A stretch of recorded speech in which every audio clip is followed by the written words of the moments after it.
Okay, welcome back. So we got our screen in, and there's also a microphone in there as well, a digital microphone. Those are the first pieces I like to put in. Now comes button time. And BMO's got these 4 buttons. Fun with the BMO B without buttons.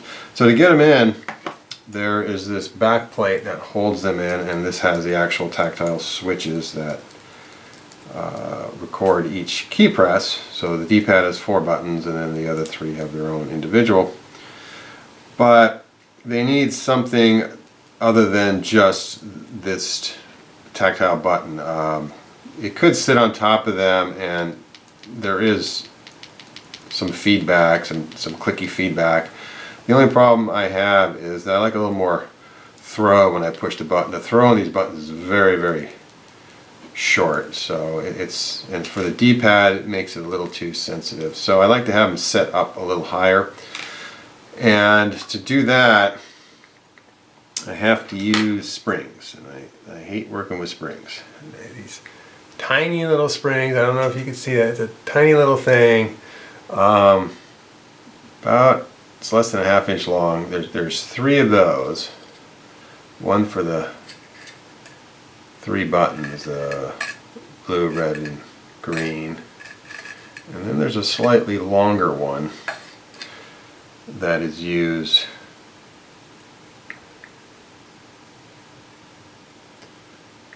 so I have these 3 short springs. I don't know, they're about 3/8 of an inch long for the 3 buttons here, and then the D-pad has a slightly longer spring. It looks like a little more than a ½ inch. I don't know. Might be a ½ inch. But when you're choosing a spring, there's a couple of things you want to be concerned about. One is the spring constant, how hard it is to depress the spring, and also the compressed spring length. So when it's compressed, you got to have some room underneath it still. So I sort of chose these. They're hard to find. They're way more expensive than they should be. I think they're like $1 each. But they work really well, I think. But there might be other options. So each of these buttons has a little indent in the back that can hold the spring. And that's fine. But we got to get this board in here, and then get the springs on top of that. So this is not my best engineering moment, for a couple of reasons. Getting the board in is fairly easy. It will slide just in and drop in place. The problem is it doesn't work that easy when the buttons are in there, specifically with the springs sticking up. It tends to knock the springs over. So here's what I do. I put the buttons in.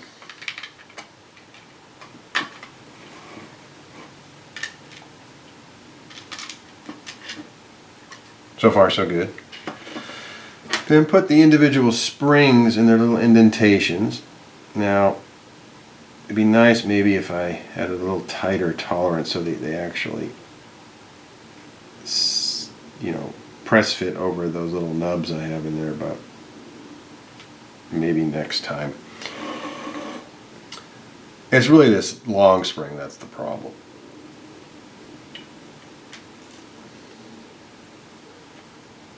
It's the one that stands up way too tall. Alright, so all the springs are kind of like in their temporary spots. If you lay this flat down, the buttons push up. You don't really want that. So what I'm going to do is I'm going to elevate it, and I'm just going to use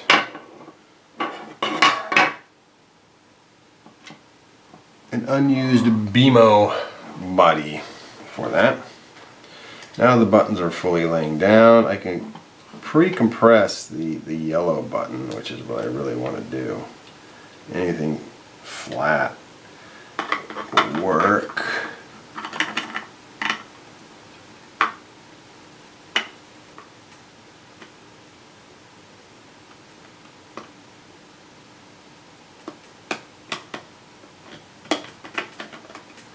Now if I didn't knock anything over, and that's a dubious possibility, should be able to just push this thing down, slowly remove my sheet here.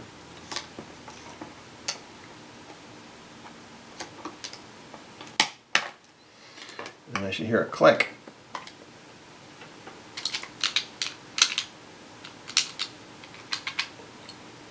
It sounds like it worked.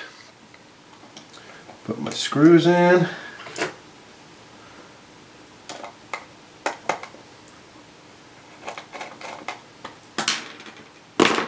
Just be prepared to put screws in as quickly as you can. And make sure you get all three in.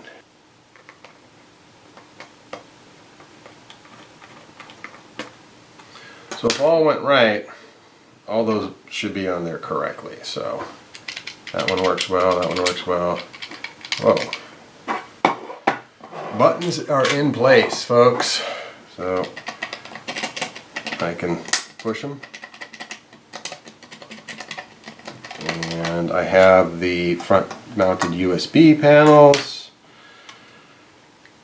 And that's what it would look like if I have everything correctly put in. Looks good.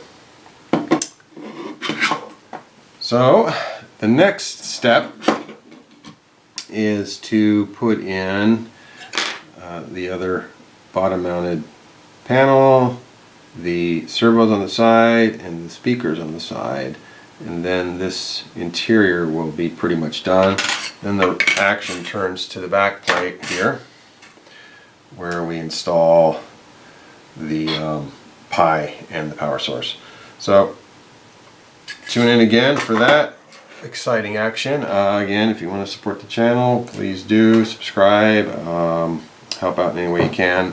This takes a lot of money and effort to build these things, the R&D involved. So anything you can do to help would be greatly appreciated.